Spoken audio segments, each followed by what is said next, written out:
Welcome to WagerTalk TV. I am Kelly Stewart, joined by Dave Koken at Dave Koken on Twitter and Adam Trigger at Top Flight SI. Give both of those guys a follow for tons of free content from them and all of our other cappers over at WagerTalk.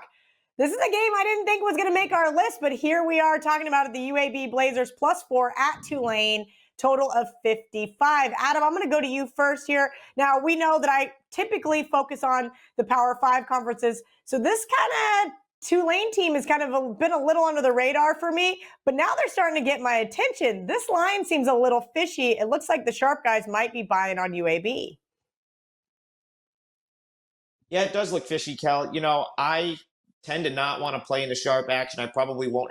I won't get to the window with this game, but I actually lean the other way here. I like this Tulane team.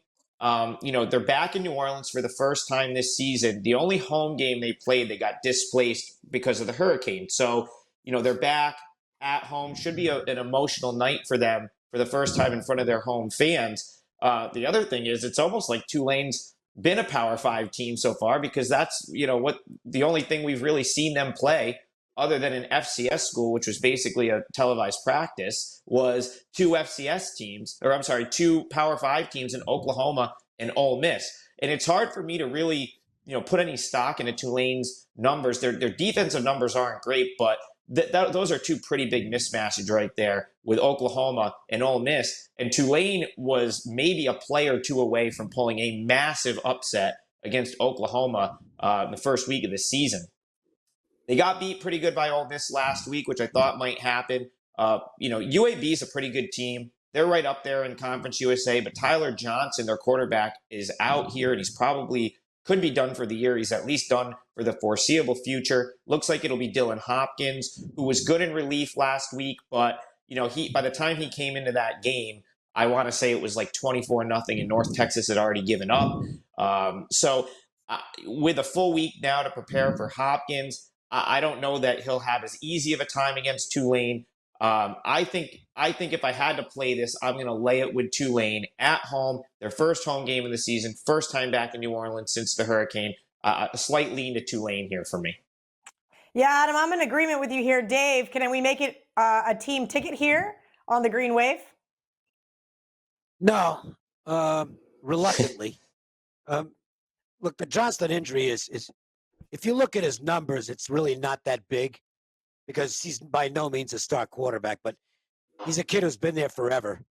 And I don't think there's any question that he's a team leader on the field. Hopkins doesn't have that quality. He'll have to start showing it. I think they're really going to miss that leadership. When Johnston's been hurt in the past, he's been very injury prone. And when he's come back from injury, they've been a different football team, even if his skill set isn't much. It's not like Johnston's ever going to play in the NFL. But he might hold a clipboard in the NFL and be a coach someday. He's that smart. So I think they lose that edge. The problem is, and look, there are things I like about Tulane. I think Chip Long is one of the better offensive coordinators around, and I think he's going to be a head coach down the road. He's very inventive and came up with some really good stuff in the game against Oklahoma. The problem is Tulane's defense is terrible. I thought Oklahoma let down at halftime in the opener. Could have scored a lot more points that game, just got flat. And Ole Miss absolutely killed them last week. I mean, they were plus 402 yards in that game. That's bad. UAB obviously is not going to put those kind of numbers up because they're not a very good offensive team. But what they're going to do is play their running game against a Tulane team that you can run against. And they're going to run on first down. They're going to run on second down. They might even run on third down. UAB will keep it very vanilla here and not try. I don't think we'll try for any explosive plays unless they fall behind and have to try something daring. I think the number's about where it should be. With Johnston, I would power rate the game at Tulane 2.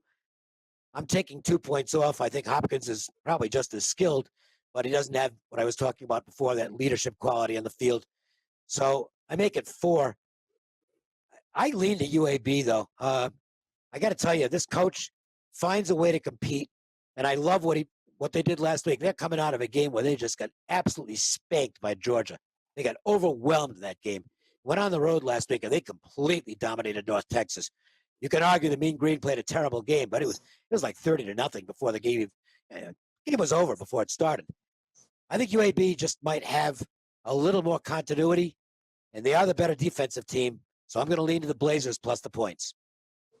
All right. Thank you, Dave and Adam. Speaking of Dave, Adam and I have a new podcast out called The Hustle over on WagerTalk.com. Hoping to get Dave on here in the next few weeks. Maybe tell us one or two of those Playboy Mansion stories, Dave. We're going to find out. Thanks, Dave and Adam. Head over to the WagerTalk YouTube channel.